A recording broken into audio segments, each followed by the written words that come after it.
Test, test. There we go. We're live now.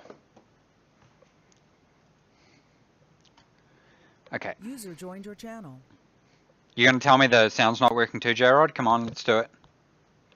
The sound's not working? I'm Ron Burgundy. Sounds worked. Everybody, you ruined everything.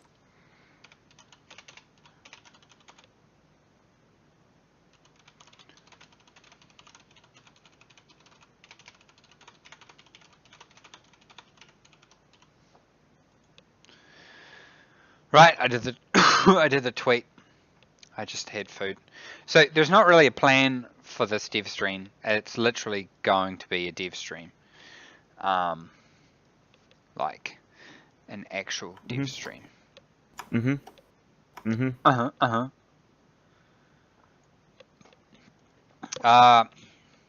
what I am going to show off first is what we've been doing. So we kind of paused the project to an extent to do a refactor, pretty big refactor, so that we needed a way to get around the universe and do the missions and quests and stuff that you were going to do.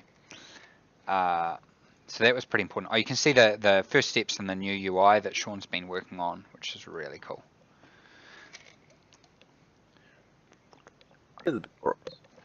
So there's been a lot of performance updates as well to the voxel system, to the asteroid generation system, fixes to the lighting system, and all sorts of stuff like that.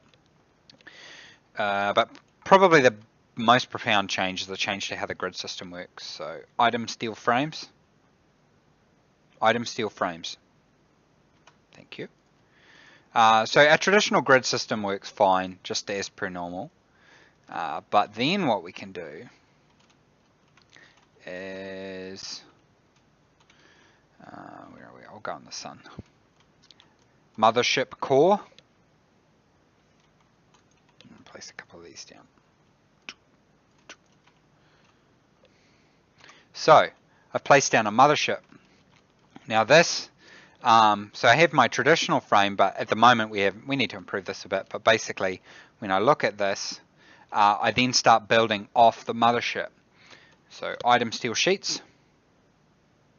Item steel sheets. Now, the reason this is important is that previously you built your station and it was a static thing that was just there. But the game is fun when you get exposed to risk, and we've been playing a lot of Barrow Trauma, which I'm going to link in the chat. Where are we? Barrow Trauma, very cool game. Been in development, I think, for quite a while. It's free by Undertow Games. The guys who did, was it SCP Containment Breach? I'm going to post it here. So download that. We played it co-op a lot mainly. I'm not really a fan of it as what it was kind of pitched as, which was a more like adversarial Space Station 13 type thing. Anyway, you go around in your submarine and you do a mission and stuff like that. We felt that supporting the mission gameplay, we were going to have these shuttles, and we'd previously showed the shuttles. But that meant we had to create a whole new system for the shuttles. So each part of the shuttle would need to be configured in that. We kind of thought, why don't we just use the same processes that we have for building, building the normal stations and stuff like that. And then you would have, we'd only have to teach the player once how the stuff works, and you'll be able to make these big ships. You'll be able to do all the atmospheric systems in the ships, all that kind of stuff. And yeah, so you can see that it's on actually a completely different grid from this. So if I do item kit wall,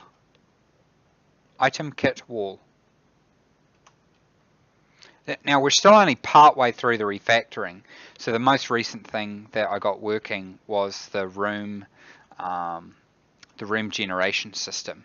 but it's not being multiplayer synced properly yet. Actually, oh no, yeah, not multiplayer synced. It is being save load is working properly for it, but yeah. And what I'm going to do now is I'm going to show off how it works as we move stuff around. So what I'm actually going to do is I'm going to grab, where are we? I'm going to grab the mothership core here, and when we look at, when we look at this object, we can see it here, and this is actually has a whole bunch of children, which are all the frames that it actually is, and I can actually move this around. So I can move this around, so I'm going to move it a little bit, and I'm going to rotate it. And when I go back in,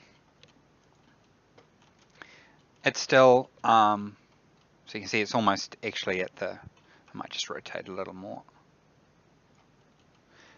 You can see that it remembers its local orientation. So as we move these ships around, it will happen. Oh, Corby's in chat. So when did development start on Stationeers? I mean, that's a good question with a bad answer.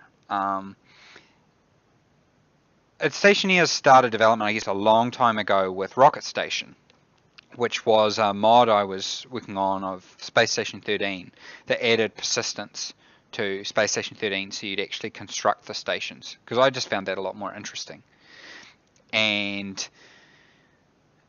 so it started a long time ago, many years ago, and then it moved to it moved on to Ion, which was a disaster, and then we started with Stationeers. But Scott, when did Stationeers properly start? Like October last year? Late August, early October. Yeah, so the official project is about 11 months old, and we started from scratch. But we had a good idea, I guess, of how to approach things. We've been more successful in areas than we anticipated, a lot more successful. So that's meant that's why it's taking a lot longer than it should, because we've been a lot more successful there.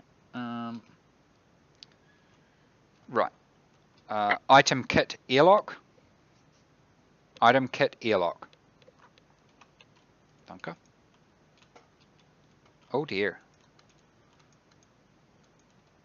Now, I've had this bug before. Dynamic bugs. Okay, that's weird. Okay.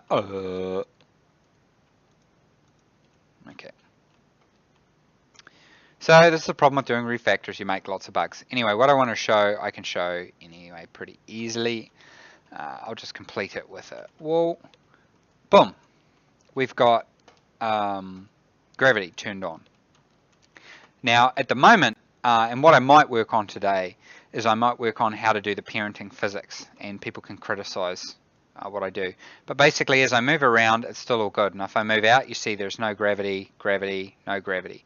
So it's actually pulling, it's detecting when you're nearby a mothership, and then on a thread, it's checking whether or not your room grid is actually in it. So if I move this around,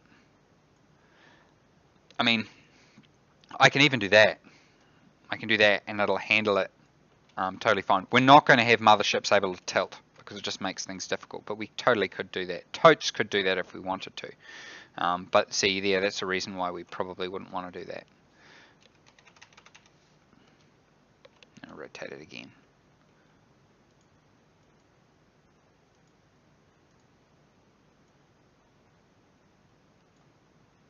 Rotate it based on the center. Yeah, so that's all working really good, which we're pretty happy about. So basically it means that when you build this mothership, you'll be able to put engines on it, and you'll be able to fly relatively slowly. You'll be able to fly this huge mothership around, and you'll go do missions, like maybe your mission is to deliver a person to this location.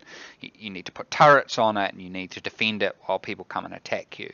Or maybe your mission is to go find a derelict spacecraft or a derelict space station and go into it, and you can't deconstruct the walls because the walls are alien technology. You can maybe deconstruct some of them, but you've got to go through and kill the aliens and find some stuff and stuff like that.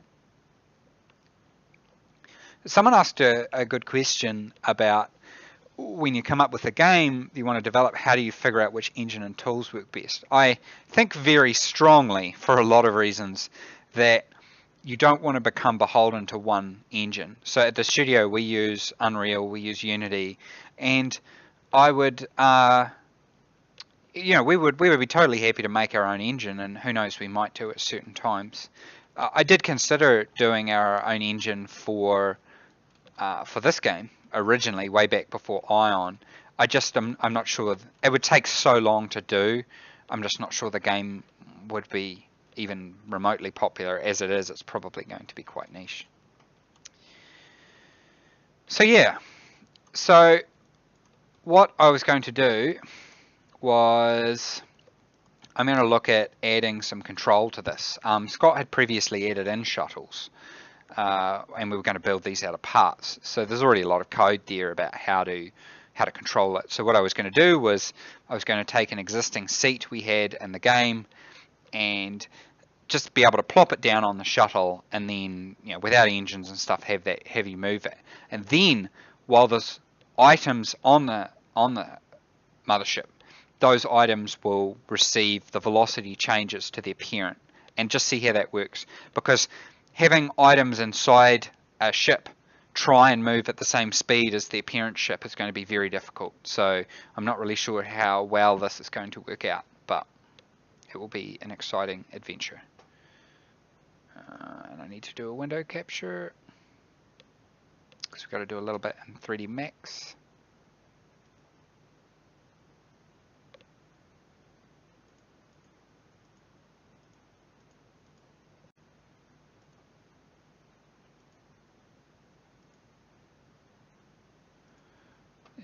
Here we go.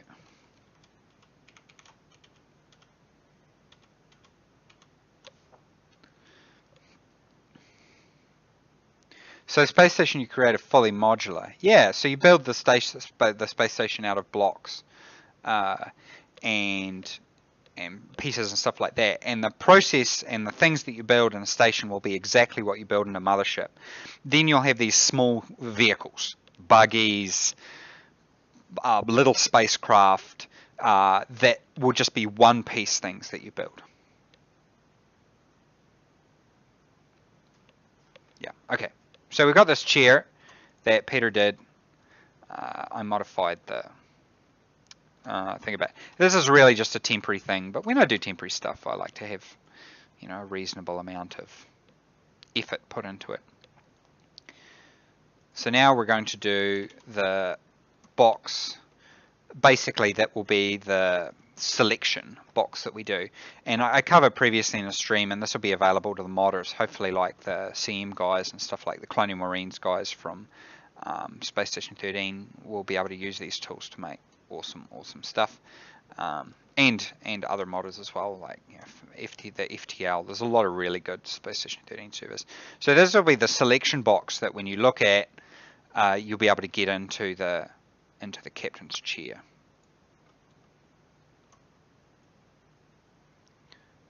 And we'll have to add an animation to it later on, but I don't know whether we have a sitting animation yet. I think we were going to do one. So we do everything from naming convention. And there's very good reason for doing that. We want to have this as our master file. And it does help us with modding.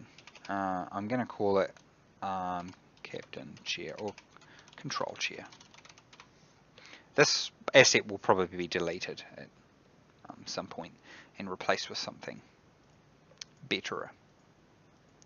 So I'm going to center this. We have different pivot coordinates for Unity, so a good little tip if you're doing in 3D Max is just add 90 to X, leave everything else zeroed, and then it will import with the correct orientation, stuff like that, which is quite important if you're using scripts. So what we need to do now is move this in here, and our naming convention system, we have scripts that automatically pull in and suck it all up and configure it. So this is going to be a box collider, which tells Unity that it needs to convert this mesh to a box collider. It's going to be a trigger, which turns on the as trigger, so you won't be able to collide with it, but you'll be able to select it. And then I'm going to add it to an action. And I need to think a little bit about this. Probably use a button action. So our script, when we load this in game, will be able to pull this all up and do it automatically, which is really important. Now there was a question, will you be able to make smaller, faster motherships? Sort of customization level that would be very interesting to see, because it means you can have a fleet of motherships with other players, with each mothership having a different role. I do see that. So if you've played Barotrauma, I quite like how they have the submarine and then shuttles. And the shuttles are basically just small submarines.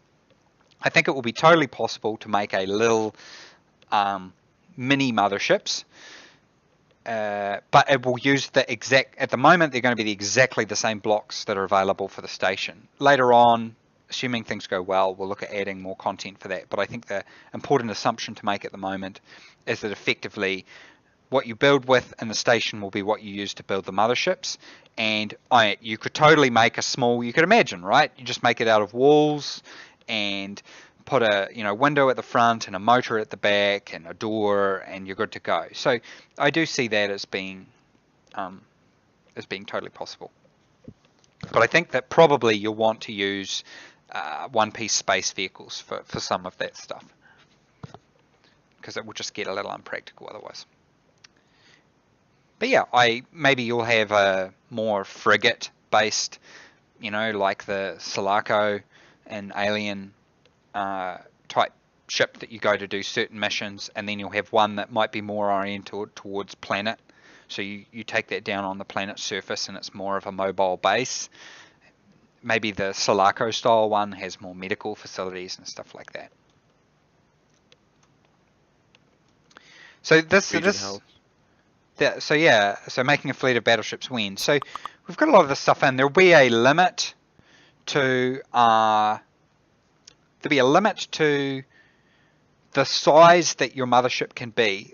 We're still thinking about this, but this is the current thinking. And yes, there will be weapons and shields for them. I'm not calling them shuttles now. I'm calling them motherships, because shuttles are going to be one piece like ships, very small ships. So yeah, I can't remember whether there was something else I was going to say. Anyway, we're ready to export this. Now I remember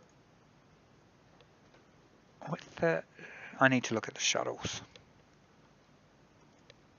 to see how we approach this, because I'm just going to approach it exactly the same.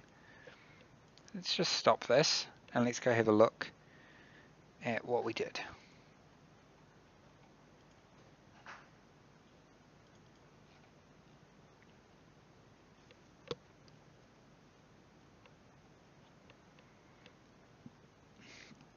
So this was how we were approaching shuttles before.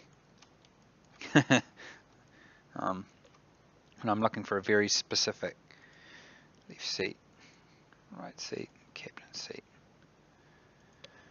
And what interactables do we have?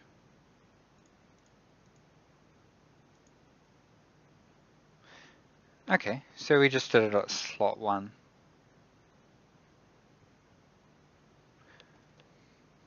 Okay, so we'll just do that. So we don't even need to use button 1. We can just call this slot 1. And actually we can tell it to do a type, and the type will be entity.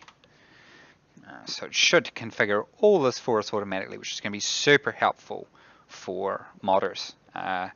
You will need to use a 3D program, but you'll export it as an FBX, which is what I'm about to do now. And you'll import it to a special scene that will compile it all together and export it. That won't be available for the initial early access though. We don't want to complicate things for the moment. There'll be 2 lots of workshop content available for the initial early access. One will be world saves, which is already in and already works. And the second will be sharing quests, so our event system that we're doing. So you can have random quests that pop up in game. That's not done yet though, but it will be. So I'm going to call this structure control chair.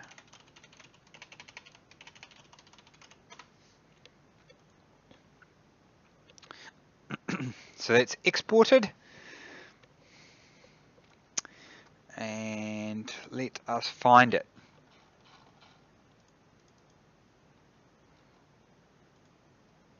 I mean, there's been a lot of updates. So it's been 2 weeks, but we've really focused a lot on stability, performance, and bug fixing.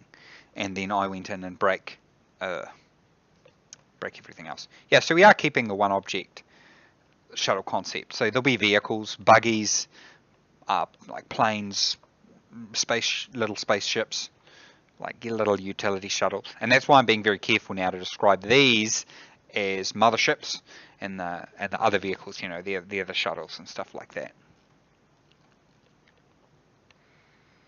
Where are you, chair?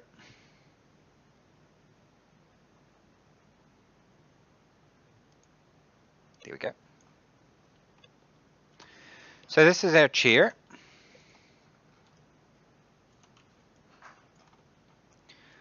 Let's pull it out here so we can see it better. And you can see it's imported all the colliders and stuff like that. So what we're going to do is we're going to make a new script. We're going to put it in objects.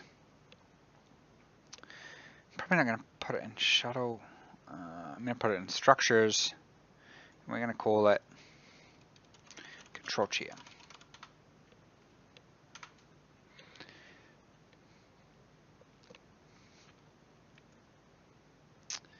Structures control chair.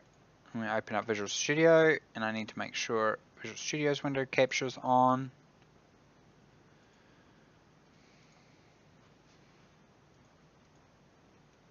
There we go. See, I'm using hotkeys now too. Well, next level. So we have this basic little script. Let ReSharper do its thing. And we're going to inherit from structure. But actually, haha, joke, we're going to inherit from small grid.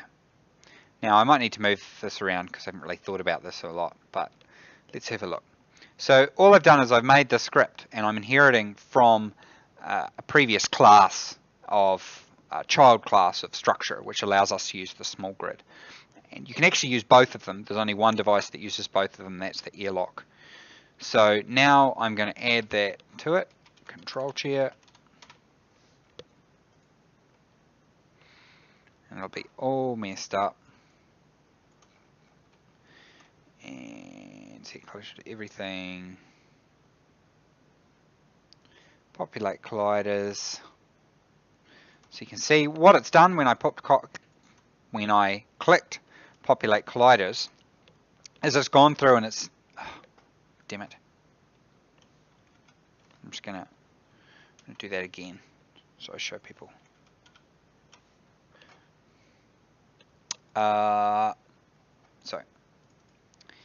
So we've taken the object into Unity as an FBX, which will be exactly the process that's used in future for modding.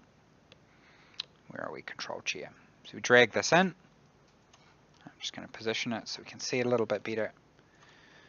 So this control chair, and you can see here that the colliders have come in as mesh renderers, which is exactly what they are and exactly what you'd expect Unity to do. What we've done is we've made editor scripts. So if I add that script, and bearing in mind all that script is, we saw it before, all that script is empty. It's inheriting from small grid. So it's very, I should really name these windows. Rename. This is window Unity. This is window Visual Studio. And this is window 3ds Max. I use Max. Peter uses Maya. So, you know, our common file is our common file is the FBX. That is the export. Oh yeah, so C Sharp is Corby's saying like C Sharp is so much more readable than C++. I got really ruined when I moved to C Sharp, like very much ruined. So see you, region. So yeah, so now what we do is we click this button here, populate colliders. This is a script we've made, and what it does is it goes through and it finds all those naming conventions. So you know, if we wanted to collapse that, we could. We collapsed, I think, one of the colliders, yep, onto here. Although I think we have a scale problem. Let's look at this. We do too. So where are we? Let's go back to max. So what I've noticed is that collider shrunk in a bit, and that was because you probably can't see it right down in the bottom of the screen here. There is the scale is wrong at 120. So I'm just going to go through and just check.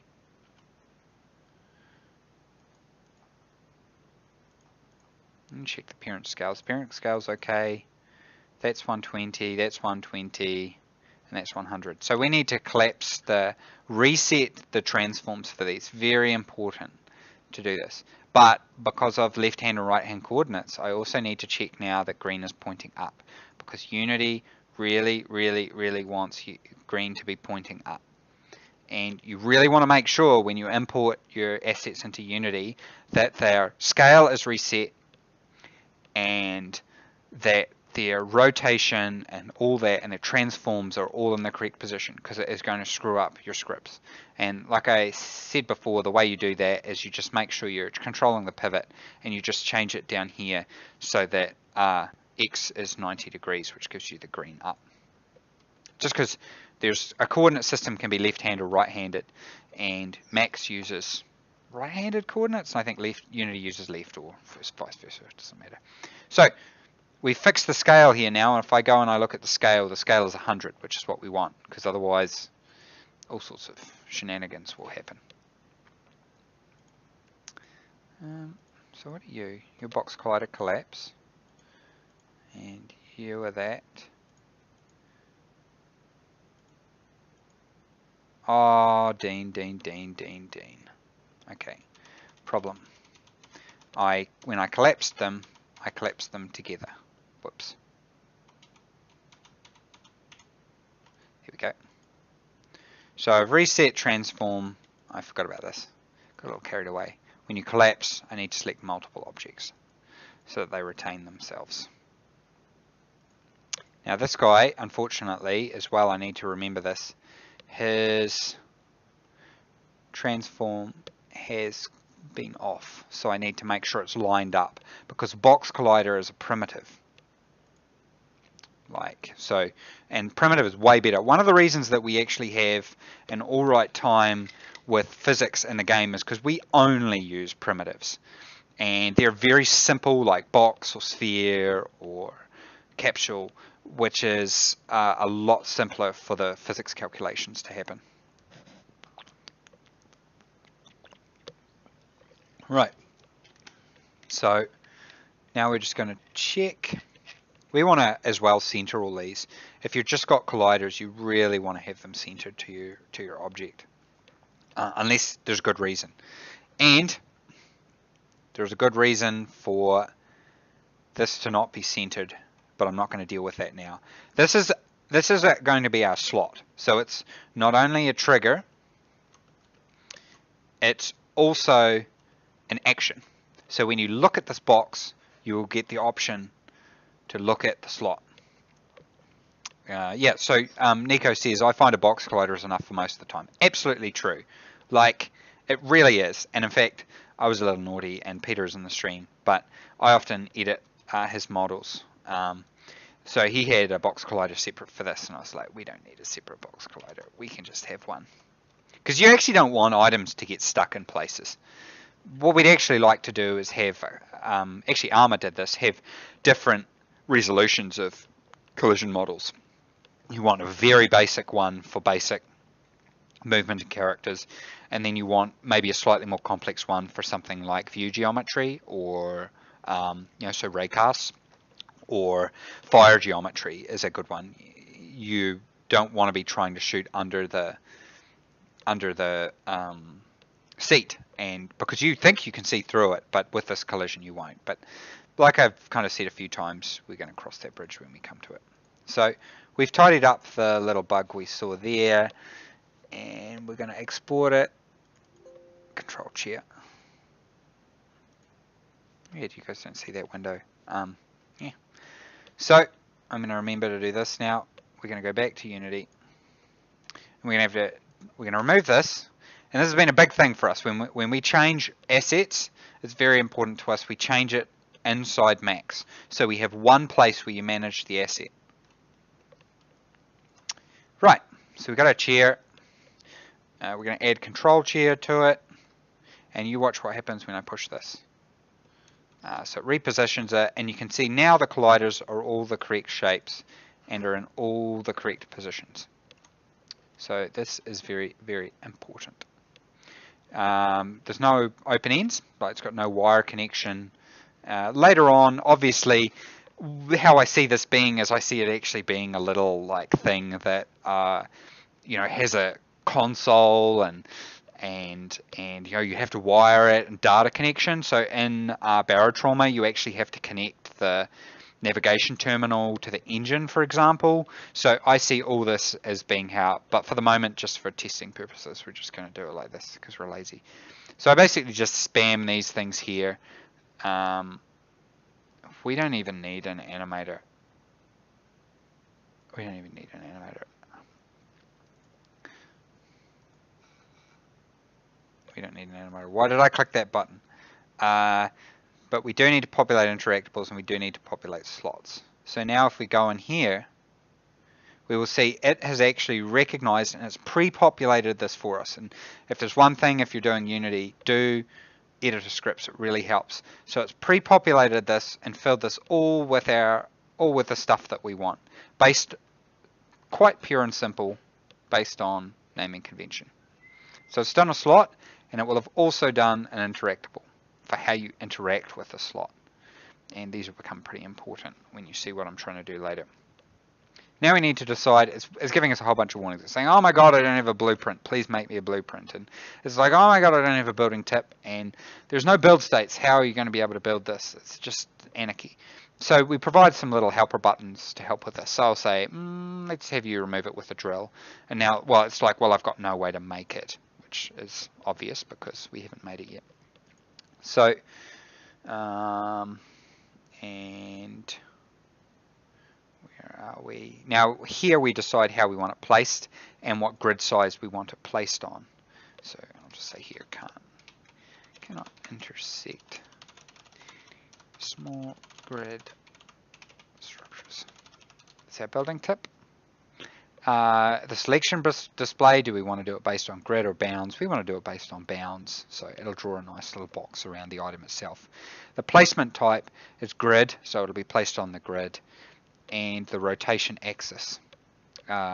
We only want you to be able to rotate in the root Y. We don't want you to be able to place it all around in crazy directions. Now, something we're doing to sort of help with modding is I just made those changes, but actually what we want to do, I only want these to be available in the editor. What we want to do is we want to make some helper functions. So when we populate the colliders, which is generally what I do, we want to set some of this stuff so that if I go back in and I re-import this model, we don't have to do this again. Because if you're fixing a bug, imagine if I had to go through and do that stuff that I just did all over again. So what I'm going to do is I'm going to turn on Visual Studio and I'm going to turn off Unity so you can see what I just did. So we're using this function here, which is going to pre-populate stuff. And here I'm going to go, what was it? It was like selection bounds or something. Bounds? I'm just going to pop back into Unity and see what it was. The first one I changed was selection display. Whoops. Selection display. And then we choose which method that we want to use. Now we said we want to do it with bounds. So this will pre-populate. When we click that button, we'll pre-populate it.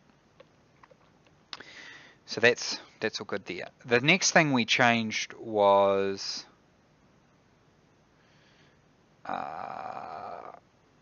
rotation axis. We only want you to be able to rotate. So we go rotation axis. Now, next level, you see here I'm not getting much tip. If I wanted to go to the next level, we have a tooltip here. In ReSharper, I could actually, so you want to add tooltips for Unity, but in ReSharper I could actually add a comment to it, but I'm not going to. It's one of our standards we've got now. So now I'm saying which type of rotation do I want to be able to do, and I only want us to be able to rotate around the y-axis. So I think that was all we did there. But there's a couple of other things we need to do. Those red boxes outline where small grid items will not allowed to be built. And at the moment, its bounds grid ratio is as we move it out. Now you see this isn't really ideal for us. It's going to take up a lot of area around it, which I don't know whether we necessarily want.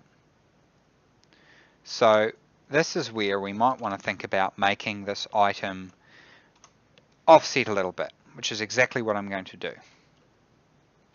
So I'm going to grab this parent item here, and instead of the center being in the center there, I'm going to move it off half a meter. What? Oh, okay, that was a quarter of a centimeter. Real smart, Dean. Real smooth. Real smooth. Alright. And swing and a miss.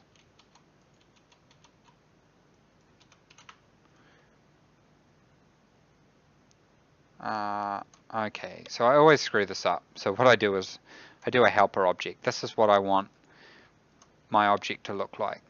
I want it to be 2 grid squares. So I want it to look like, this is what the collision of it will look like inside this. So now,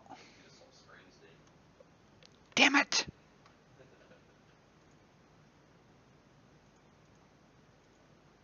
I had to swap screens. Yeah, thanks, Alcus. I keep meaning to do this. So, what I'm trying to do is I'm trying to move the offset of. God damn it, stop that! Stop it! I'm trying to move the offset of this object, and actually it looks like it's going to be quite big. I'm actually going to leave it. I'm going to leave it. We can just go with a. So it will mean that if you do build stuff to the side, it will clip in. But we do actually want to add some extra height so that if you sit in the chair, you're not going to collide in it. So that's where we have this little slider here. So that means that basically when someone's sitting in it, or even if they're not, you're not going to be able to build a pipe above it, which is quite important. And I need to switch back to Unity. Yeah. So yeah, so what I'm doing is I'm altering this. Yeah, this gives us extra height if we want to make the object taller, the collision. So this will mean that when you're sitting in it, you won't be able to put pipes above it. Now again, I want to put that inside Visual Studio so that if we forget and we're re-importing this because we make a change. Now this will only set defaults. You could go through and override them and stuff like that. What was it called? Extra bounds grid ratio height.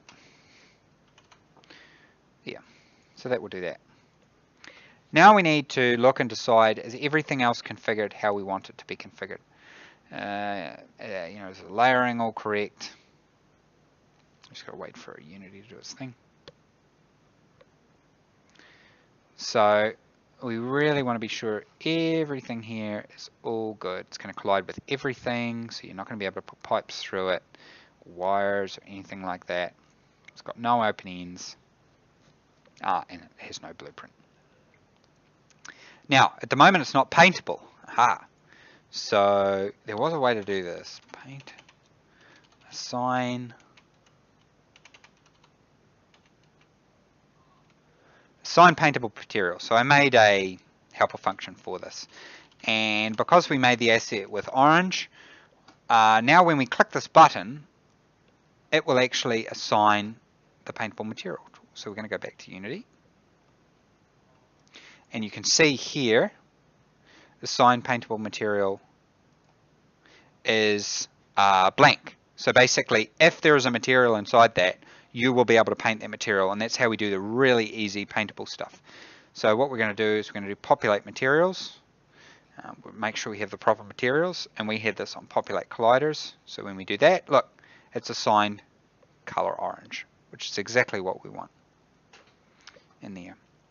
So we're just going to drag this in here and make it a prefab. And there's our little prefab. But we need to be able to build it, and that's what it's warning about here. And we don't have a blueprint. So we're actually going to create the blueprint first. And all we have to do is click this button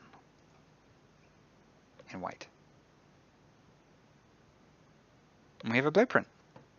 So again, we made an editor script to handle all that blueprint stuff for us, and for modders as well, so that it all gets calculated, and that makes a cool little blueprint model that you've seen in the game for when you're placing the item.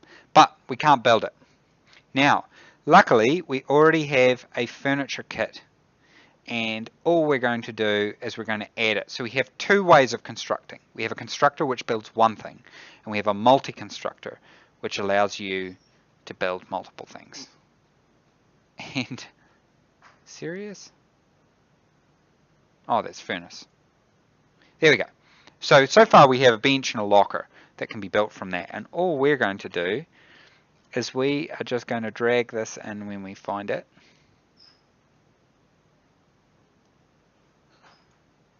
Boom. And now we construct that from there. But I haven't made it to search through. I really should add that, but I won't do it now. We need to tell the tool how it gets built, so that if you unbuild the chair, you get that back. So that's where we need to find the furniture now, and drag this in there like that. And all our errors have gone away, and we've only got warnings now, which is fine because there's no grid connections for it.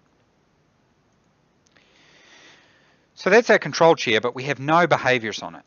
So now actually what I'm going to do is I'm going to look at Visual Studio.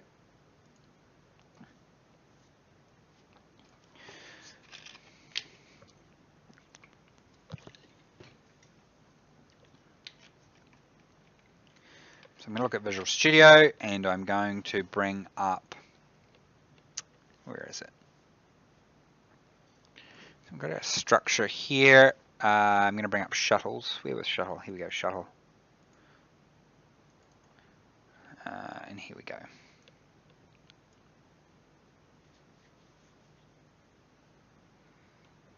So, looks like, how did we get into the chair? Like, when we looked at slots, okay, let's just try it. Oh, so I want to see whether the slot has been correctly assigned. So we basically made our own classes for this stuff.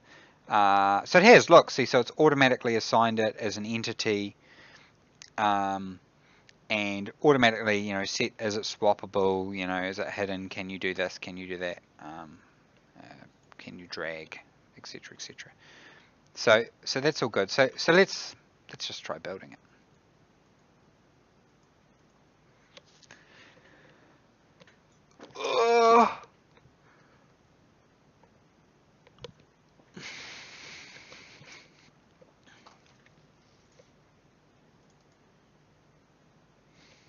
So we are in our, this is one I prepared earlier, a little shuttle, and in fact what I'm going to do, it should still work.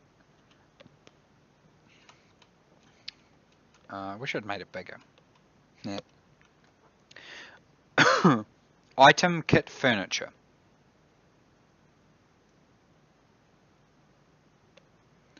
So someone just asked, would I say programming is hard? I mean, anything's kind of hard, really.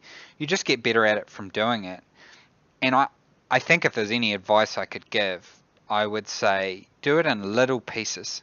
If you break it down into little tasks and don't try and do each little piece perfect, do it till it works and then just slowly tweak it. The more you keep your game working, the better. There's a great Unite talk which you can actually watch online from the Kerbal Space Program devs, and they talk about how they had I think it was a 3-week iteration, and they focused on always having a playable build. That might be a little bit debatable sometimes, but they definitely, they always had a playable build, maybe a few bugs, but and I just think it's a really good way of doing it. So here we go. Look, we got our control chair now. Now I did promise Peter that we'll move it up, but for now we're just doing a very simple little thing. So we're going to plop this here, and you can see now it's like we've got our thing. So what I've promised Peter is that when we do the actual chair, because this chair is not going to be for this, it's going to actually be for another purpose, that the chair will actually move up if you put a floor down so that you can see the little thing, but I'm not going to worry about that for the moment. So our interaction's not working joined your channel. because we have not set that up. So, oh my god, I got a message on TeamSpeak. Damn it. Thanks, Ace. Ace has got my back telling me about my overlay change. So, I'll have to show you that again.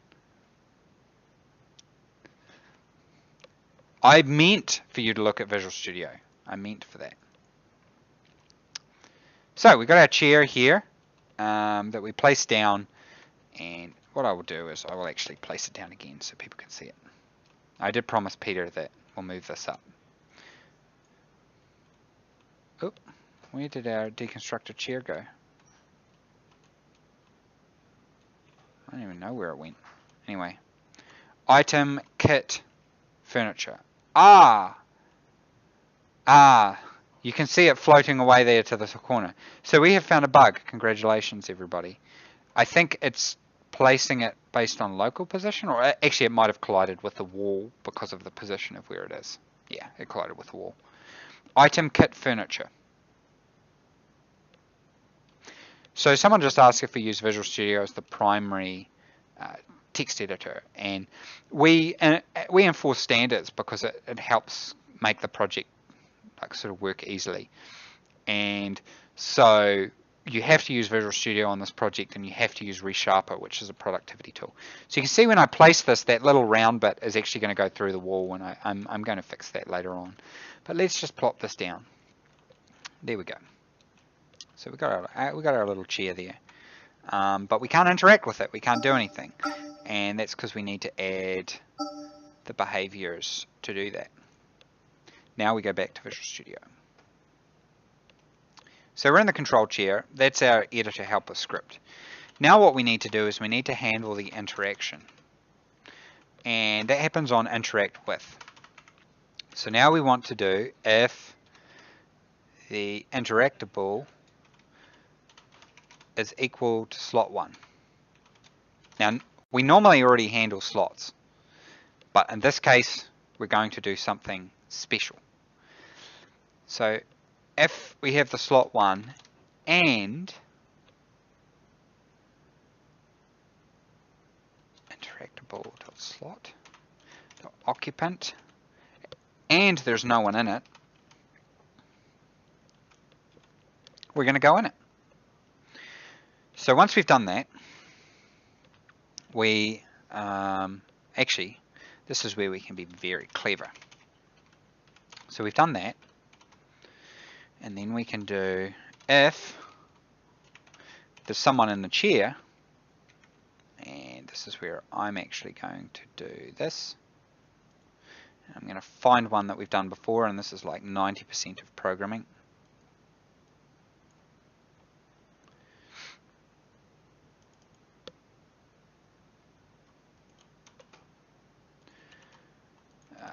We probably don't want to do this. So here we're going to create an instance of the action so that we can have sort of complicated results and stuff like that.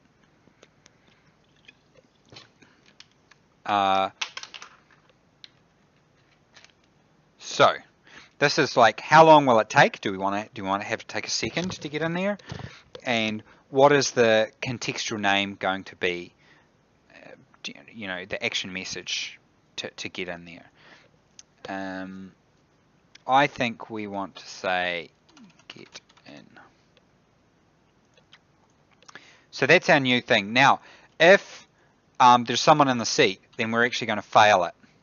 And we made some little helper functions to do this. So now we can say this seat is already occupied. Occupied, even. So someone asked, I may have missed this, but will the mothership need engine room? Exactly, it will. So we're actually thinking that the turbines and maybe the rocket engines or whatever that we use could also be used on station for generating power or heat or stuff like that. So no, so it's absolutely. I would say that by next stream we will have that in the game. Yeah. So it's absolutely the idea is the engines, but not for this stream right now. Probably, depending on how we go. Yeah, so you'll make the kits and you'll place the kits just like other stuff and all that. Right. So we're saying there, if there's someone in there, fail it and tell someone's in the now. Now we have a little thing which is where if do action, and this is because it runs this event as a trial run first. So if it's not do action, then we return. I think we have to do return result fail. Here we go. We return a result of succeed. We don't need a success message. But basically, now this is where we do, and we only want to do it on the server. So if it has authority, and this is where we move player into slot. And this is pretty easy. Do on server. No. Thank you. We do on server, move to slot, and the thing, which is interaction. The thing that initiated the entity. So you see Resharper here, we've got our little thing here. As dynamic thing. What do you want? That's the dynamic thing. I think we added a helper function here. And I think that's cached. Let's just double check it is. Yeah, it is. So we cache that so that you don't have to cast it. Casting is not good to do all the time if you don't have to. And what do we have here? And this is a slot we want to move stuff into, which is interactable dot slot. So you look how quickly we've achieved this based on just having a simple model has been quite fast, and that I think is the recipe for succeeding in the Space Station 13 curse as a time to feature, mean time to feature. So you should be able to add something to the game very quickly.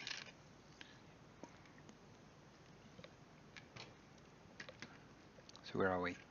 Let's load this up. Right, so look, get in. And we lock up the game. Oh dear. Oh, we done something.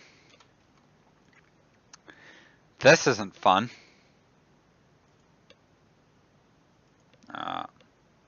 Not sure what I did there.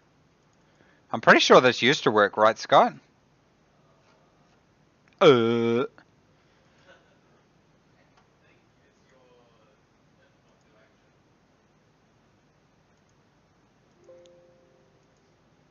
What do you mean?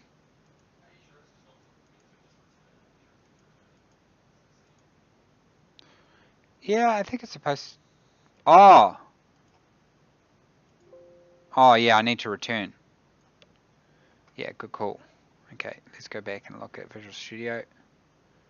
Scott is correct. I think here I have to return rather than carrying on interacting.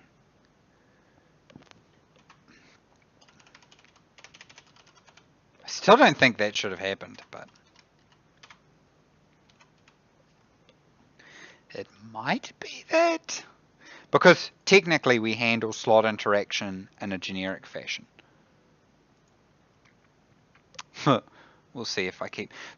Some of the worst bugs you can have are ones that lock up your entire everything. Because it becomes really hard to debug. Okay, there we go. So we're inside of it. Did we ever do a button for getting out? It's on the mothership, right? Drop what? Oh, totally. But we need to add that to the keypad. Keypad. Oh, what the hell is wrong with me? Oh no! Don't add an extra key. I'll just add it to the behavior of the chair. So one of the challenges we have now, which is because I'm an idiot, we need to have. You'll notice that when I was in the chair, I was facing in the wrong direction. And so that's not ideal. So we'll just figure out we need to have the slot pointing in the right direction. And yeah, we're standing in the chair, very regal-like. So let's just have a look. So we are facing that way. God damn it. And all that atmospheric debug data is really starting to get old. Let's just turn that off.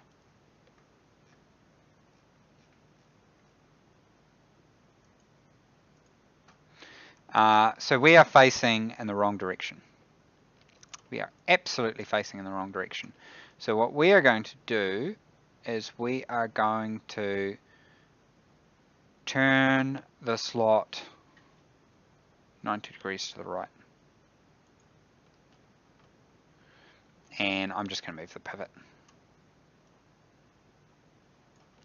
And actually, to make it best, I find it's always good to have your origin at a sensible point. So we'll move the character into the seat.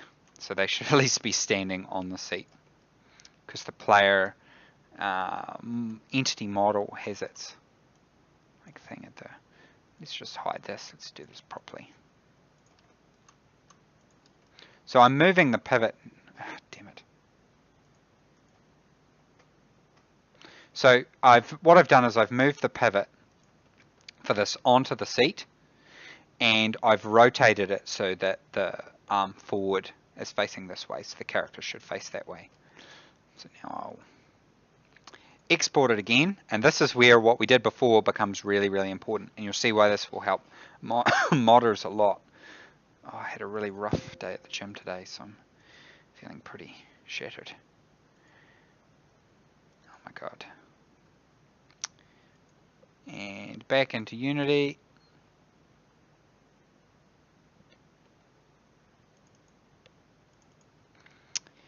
And we find our beautiful, beautiful control chair. Here we go. So once we've done the control chair, we should actually be able to do everything else. Oh god. Oh no. Oh, mistakes were made. Remember when I moved this and I didn't undo it? Here we go. It's fine. Mistakes have been unmade. You guys don't need to see this, I'm just fixing a bug here. There we go. Okay, very good, very good. So, this is dragged in, that's the old asset, so we're going to delete that, because we're going to overwrite that one. We're going to find our chair, and this is the power of the system. We just do this, and in a few clicks, we will have it fully configured. So populate materials, set collision to everything, don't need that, but item drill,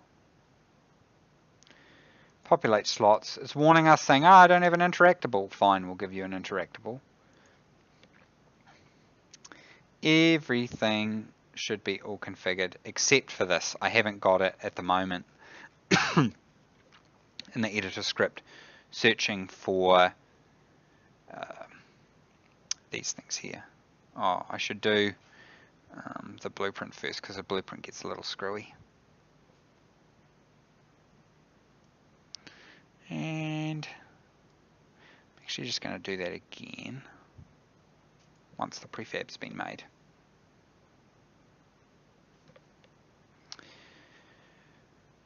So what we need to do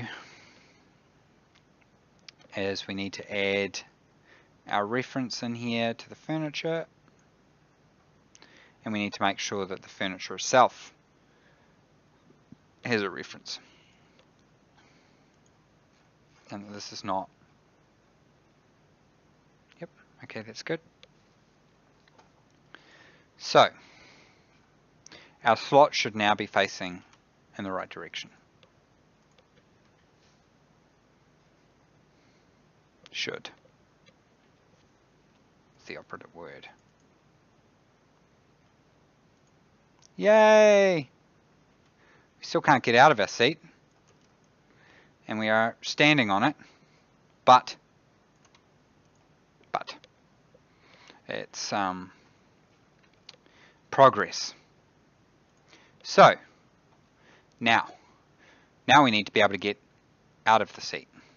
So this is where I'm going to borrow from. Previously we'd done initial work on, Scott had done some initial work on the shuttle, so I'm pretty much just going to steal what we've done in here.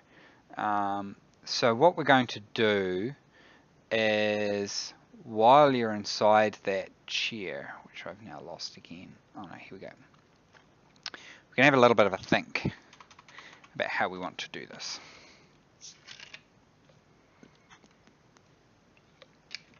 I think I want to try doing it as a coroutine. I'm going to try doing that. Might not work. And I'm going to make sure you all can see what I'm doing. So I'm going to try using a coroutine here. And I'm going to say handle player control. And this is going to run when a player gets inside the control chair.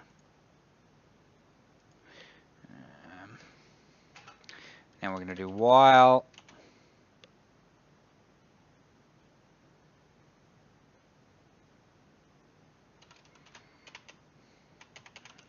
we're going to get a we have a reference to the player here. Is that as an entity? Yep. While the player is basically in this slot 1, and we're going to say seat slot.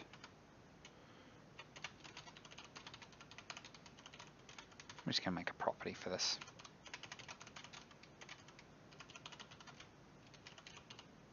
And we know it's the first one. This is a little sloppy, but just makes it more helpful if we want to change that later. If the player parent equals occupant, while that, do something.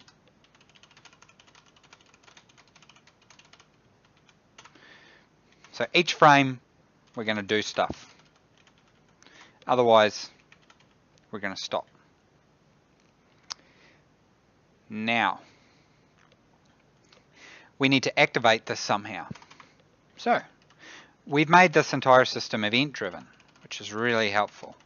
So on child enter inventory, we're going to check, and we're going to say once you're in this, we're going to activate it. And we want to make sure that the new child is being controlled by the player, this player. Now we could do inventory manager.parent, but I'm just going to have a look and say if new child think it's, yeah, we made a property for this. If the new child is the local player, then we're going to start this coroutine.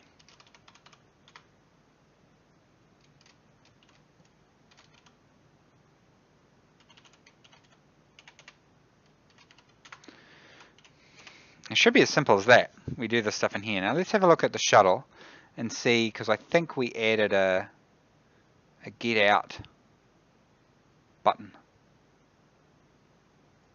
Maybe it was a drop button.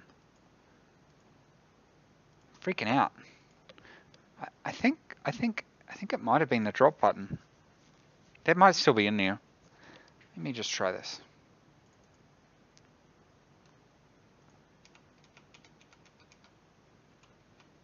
No. So I'm trying to think what the best way for us to get someone out of the seat is. Now I have to add a button, but I'm not going to. I'm going to use an existing button. I'm going to put a restriction on myself here. So I'm going to say get out. And I'm going to look for this. And maybe there's one in here that's like get out. We probably don't want to put it on drop, but I'm going to do it on drop for now. So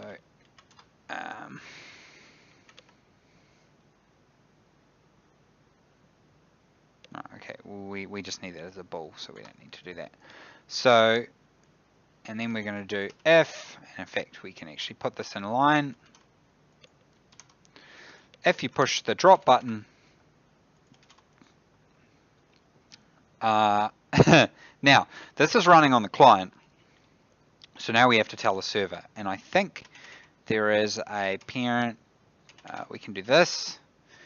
Unity has some authority things, so basically we have to call this on the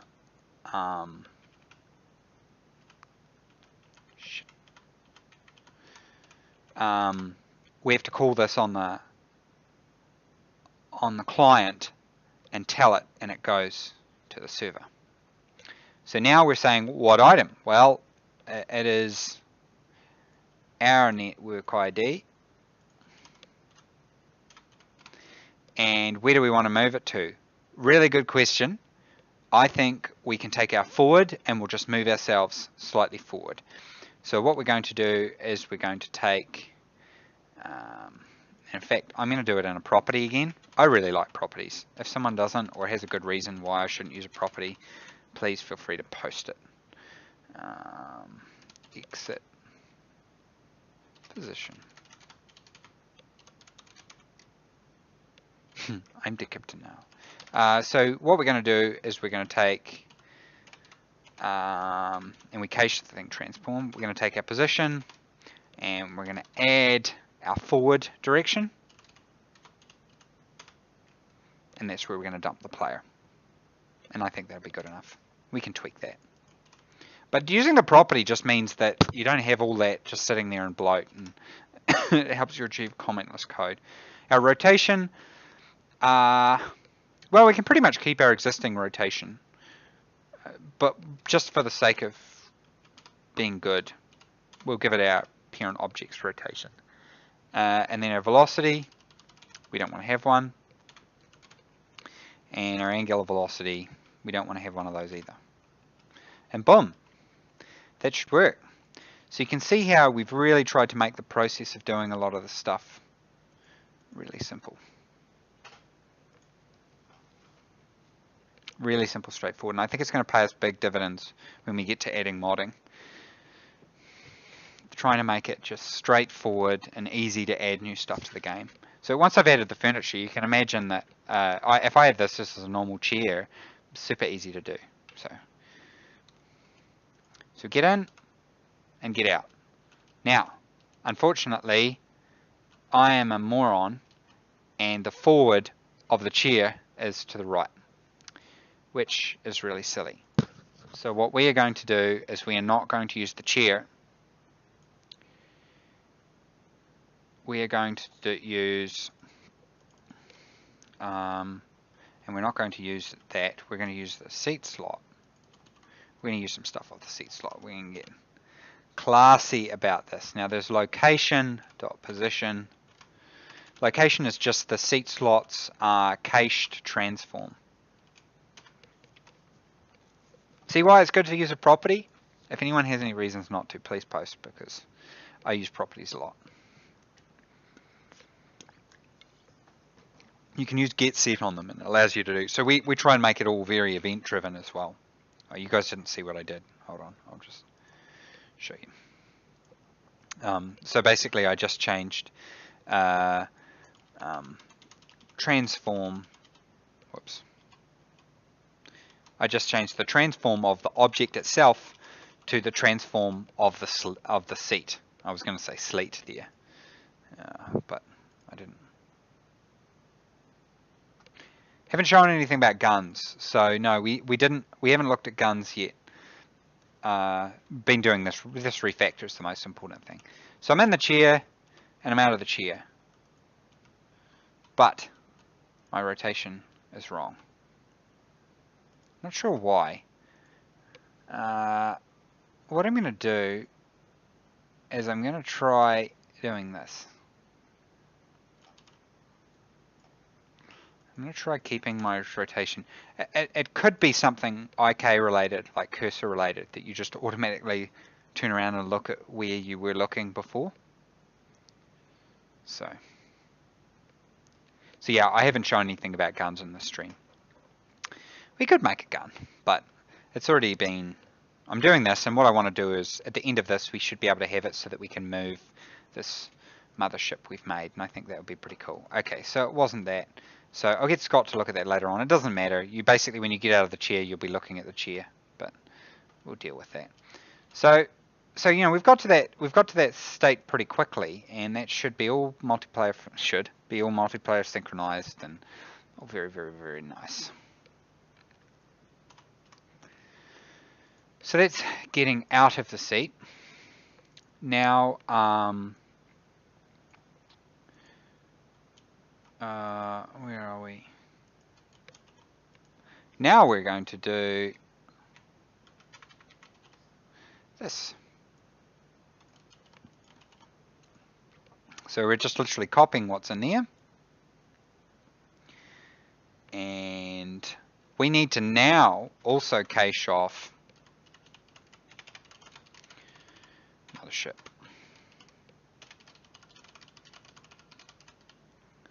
So we need to basically record when we're in a mothership. And this will need to be done based off registration. In fact, we can get that anyway as a property, but I think I might cache it just to be sure. So once again, we have a nice little event on registered. When this object is registered, we will cache out our parent mothership as grid controller dot parent mothership. So we'll know whether we're in a mothership or not. Now, we only want to do this stuff if we have that. So I'm going to call this handle player handle mothership movement. I'll put this in here. We're not going to do this at all if parent mothership is null. So if you place this on a normal station, god damn it. So what I've done is I've added in a function here called handle playership movement, and basically if your parent mothership is null, and I'm assigning the parent mothership here. So basically this parent, when it gets registered, when this device gets registered, it will assign cache off this parent mothership. And honestly, we really don't need to do that. We can do this because it always has a grid controller. Like, there's no point in caching that off. Like, very easy to get. So that's good. But what we will do is we will cache off the rigid body And I'm trying to keep the naming conventions the same as the script. So I'm kind of always of the opinion when someone else has done work, try and follow what it was. So I'm trying to keep the naming conventions roughly the same. And here we're going to ask if this is null, then we return null. Otherwise, we return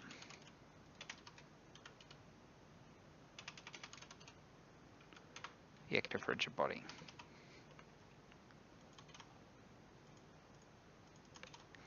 So this is the controlling rigid body.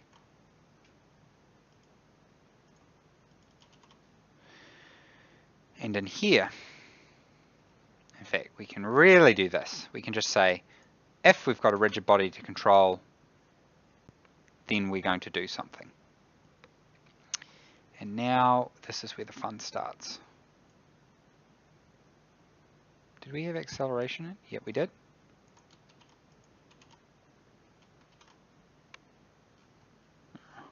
Let's rename this.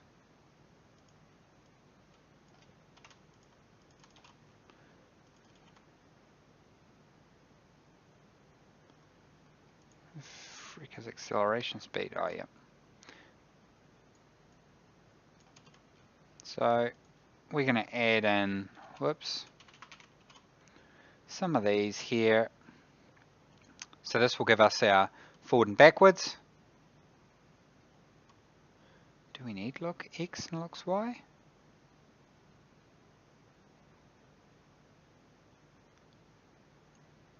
We don't want to do roll, we just want to do look left and look right.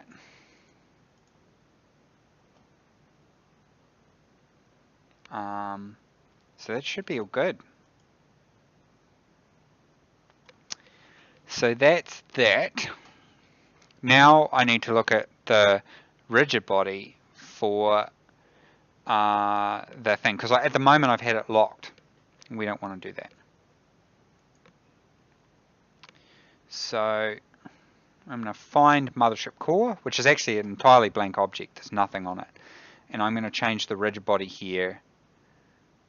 I'm going to have to drag this in the scene. So what do we want to allow rotation on? We want to allow rotation on Y. So we don't want to freeze the rotation for that. We don't want to allow rotation on X. And we don't want to allow rotation there. So we just want to allow rotation in one direction.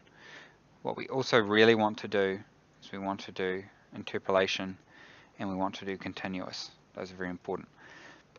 And we want to turn off is kinematic, which means it can move.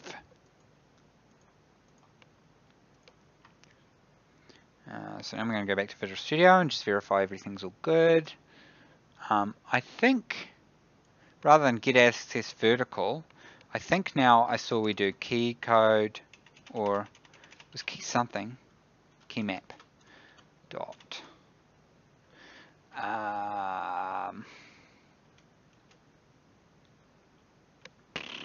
What was it? Vertical. Forward? Yeah. Does that not work for axis? I guess it doesn't work for axis. Maybe key axis.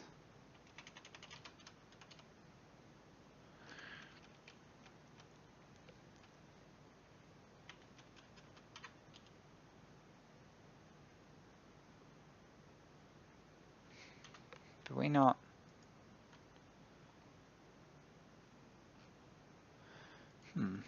I think this was a new thing someone added. Are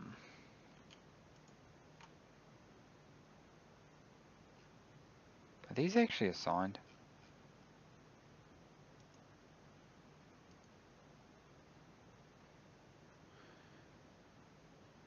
Yeah, they are. So I don't think we have the axes yet, but that's fine.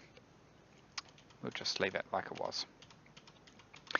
Just basically plopping in those strings all the time is an unnecessary allocation. But that's all good. Now we need to actually call this. Lol. So we chuck this in here. And if you drop, we don't want to do any more. Fact, yield return break. No, yield break. Duh. So that'll get out of it and quit doing that stuff. So you can see it's relatively simple, really. Relatively simple. I'm going to go back to Unity.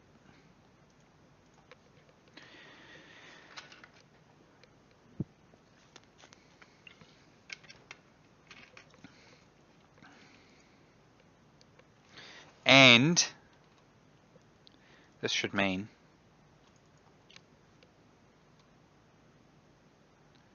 that gravity is turned on. Well done, Dean. Not a good idea. Not my brightest moment. Why is gravity turned on? Is it because it's because there's no collider? No. This object itself is inside the grid. It's inside its own room. So, holy crap, how are we going to get around this? So what's happening is the object is inside its room. So it's falling. Wow. Okay, so this is going to be a challenge. Did not think of this. Mothership core, where are you, mothership core? Mothership. Maybe I can trap it.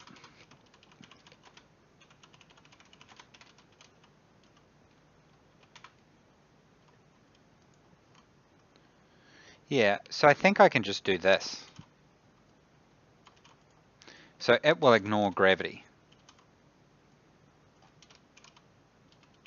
This is a temporary patented Dean hacky solution. And I'm probably going to put a to-do in here.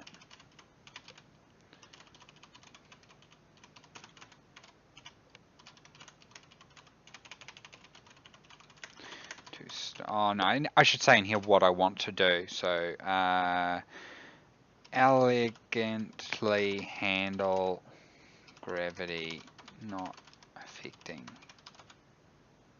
itself for motherships. So we want planet gravity to affect it, but we don't want it to affect itself. So basically, when you're inside a defined room, gravity gets turned on, which is bad for this situation because it will be inside itself.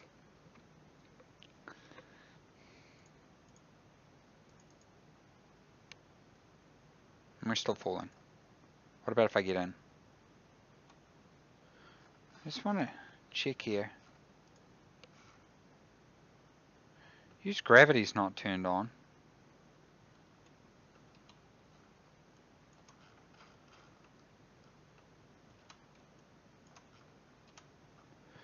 I need to check, is my collider turned off?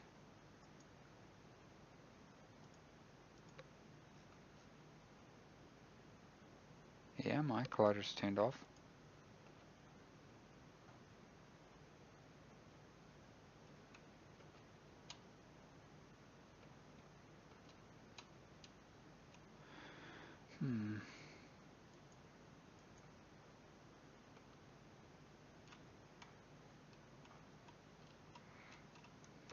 Oh, this is frustrating.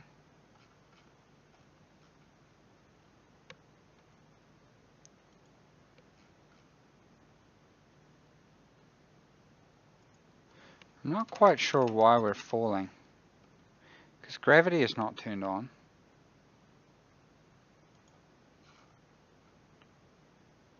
Is kinematics turned on there? We can't rotate. I'm just going to check that. Is kinematics turned on there? Well, you can see that I can turn around. I'm wondering why I'm falling.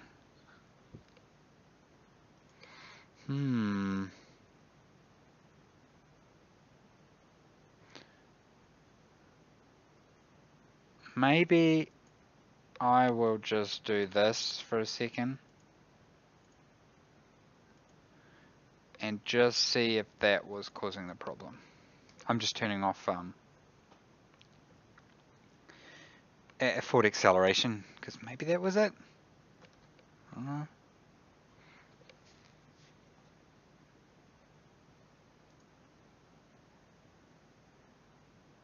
Because maybe my thing transformed forwards wrong or something. Nope. I mean, the weird thing is it's falling quite smoothly. And then what's even weirder is my clipping plane. Some really weird stuff's happening. This might be about the time to call it.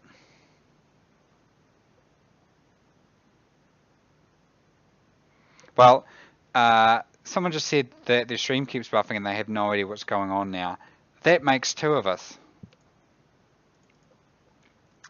So what I'm actually going to do here is quickly kinematic. So part of it is our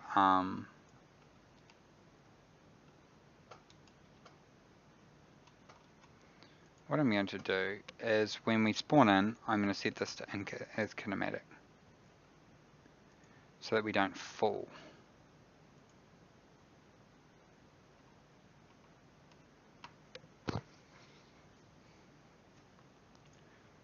And just see what happens.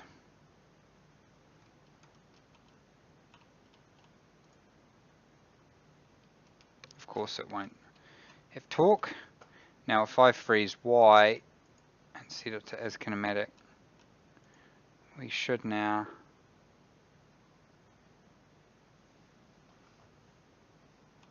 not be able to do anything. Oh, that was in the original. I need to do it in this. So if I freeze that position and set it as kinematic there. Okay, I think maybe part of the problem was something is... What are all these weird transforms? Something's colliding with itself.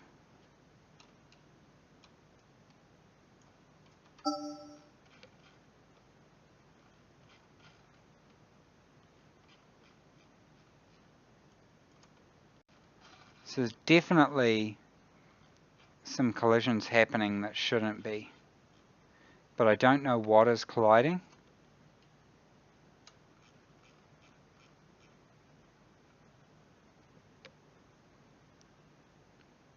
Also, it's kind of weird because he's running.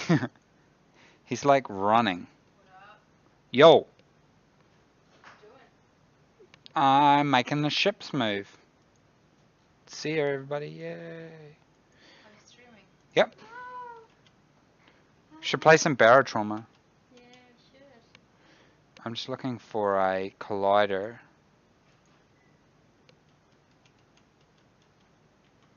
I'm looking for a collider at the moment to see if I can see why. Because basically what I think is happening is something is colliding.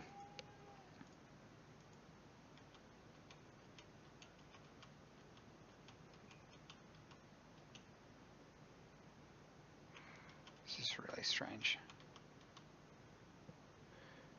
And what about my capsule collider? No, my capsule collider's turned off. Yeah, it looks like the player moving is doing it, but I don't know. What I might try doing is just do this again. Okay, no, now we're okay.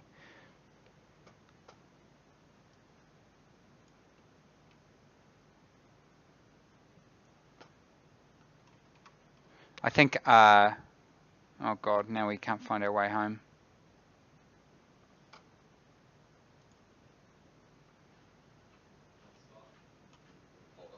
Oh, okay, yeah. So my forward and backwards is wrong. That was the problem. So if I drop this, oops, oh god.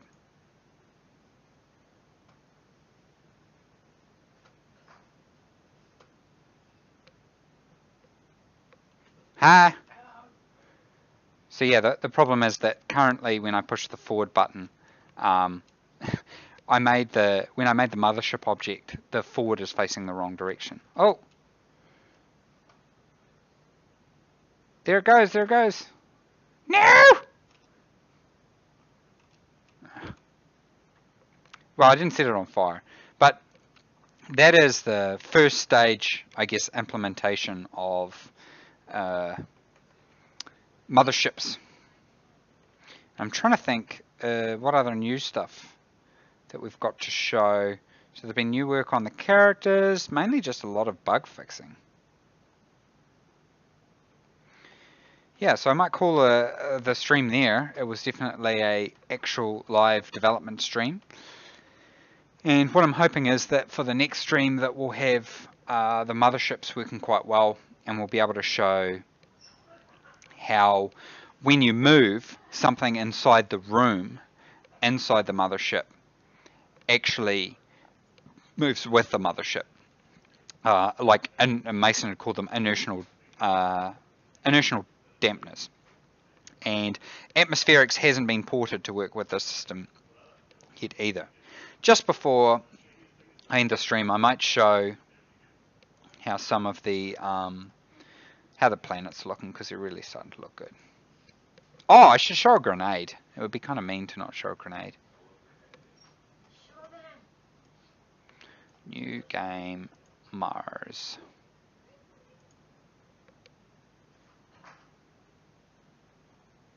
So there's been a lot of terrain work. So now we have like limitless terrain and stuff like that. I think that actually works in game. What I'm going to do.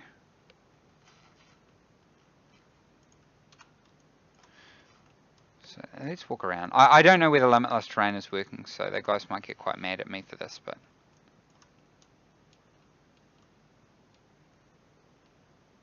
I might have to ask them if I can enable it.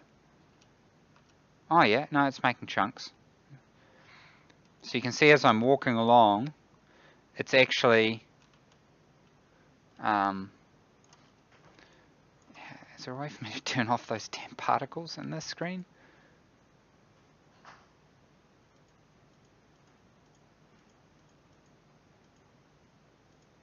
Ah, no.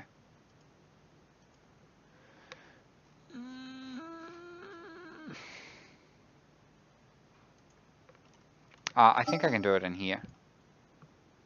I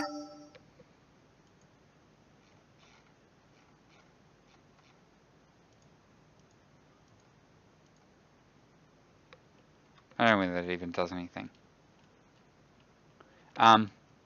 Yeah, so we've got limitless terrain now, which is pretty cool, although we're not repositioning, so we have floating point problems. But you can see the terrain is really starting to look cool, and being able to explore like huge planets of this stuff is going to be pretty awesome. And now I'm going to do item grenade. I'm a grenade. So we've got a little grenade here. Pop it, and it's going to flash, and it's going to go boom. Boom. And it actually does the voxel deformation as it does it. I'm going to spawn one again. It'll chug a little bit in the editor because we've got all the debug scripts going as well as a whole bunch of other stuff. Woo! I actually think there's something wrong with the collider on that. For some reason, yeah, okay. This is not so good. The hell is that? Does anyone know what that sphere collider is for?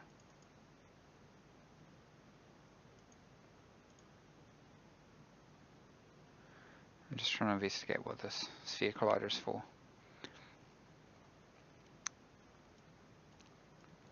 I think it might be like area of effect.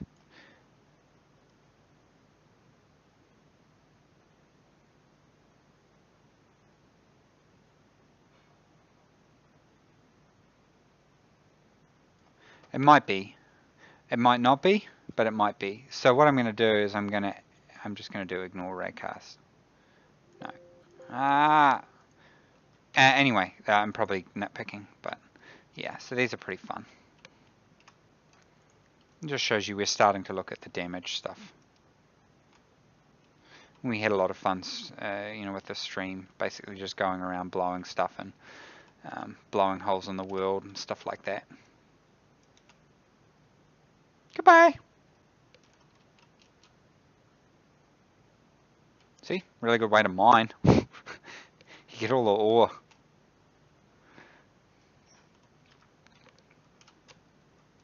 Yeah, so if anyone has any questions. Yeah, you gave it a capsule collider, Peter, but there's still a sphere collider on it, which is colliding. Well, I'm not sure. The sphere collider might be used to figure out possibly the area. I'm not sure. But what I'm going to do with the grenade, while I remember, is all I need to do is make it so that you can't interact with it. And then we should be fine. I'm going to find an item grenade. Here we go. So basically I just need to make it so that for that, I still don't think that's actually needed. Radius 3. Maybe it is. It's set to is trigger. Ooh, this is problematic though. The capsule's on there. What do you guys reckon? I should just try removing it and see what happens, right? Let's just try that.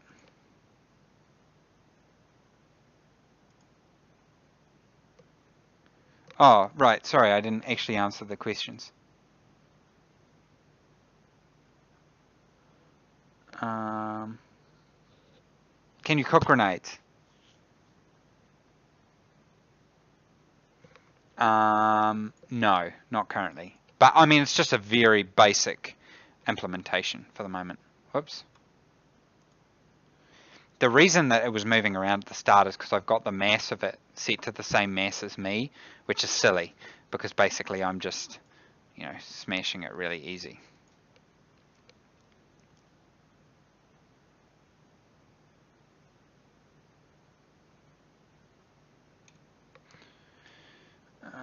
Item grenade.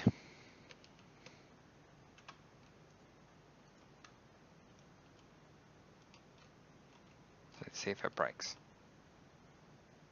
No, so I don't think that collider was actually needed. I think it might have just been a scaling artifact.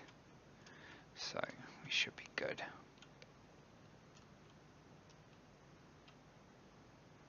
Oh, it's like a big tower thing over here. We finally, well, Joel finally tidied up the headlamp being screwed up. Item space helmet. So, oh, I don't have a volumetric light. Maybe I just can't see it.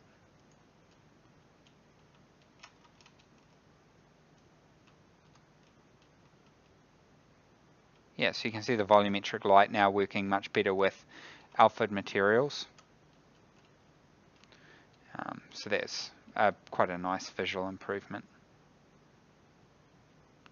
The volumetric lighting really adds quite a lot to it.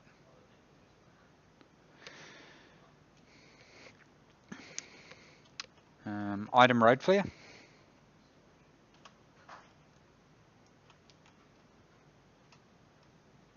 So you can see the volumetric lights looks really cool. Yeah, so that's where we're at. So a lot of focus on stability and then breaking everything with this refactor. And you can see I already made quite a lot of progress just in an hour. So I'm quite hopeful that that basically by next stream we should have it so you can build these big motherships, and then we can add turrets and guns and all sorts of stuff like that. So thank you for joining the stream, and we'll see you next week.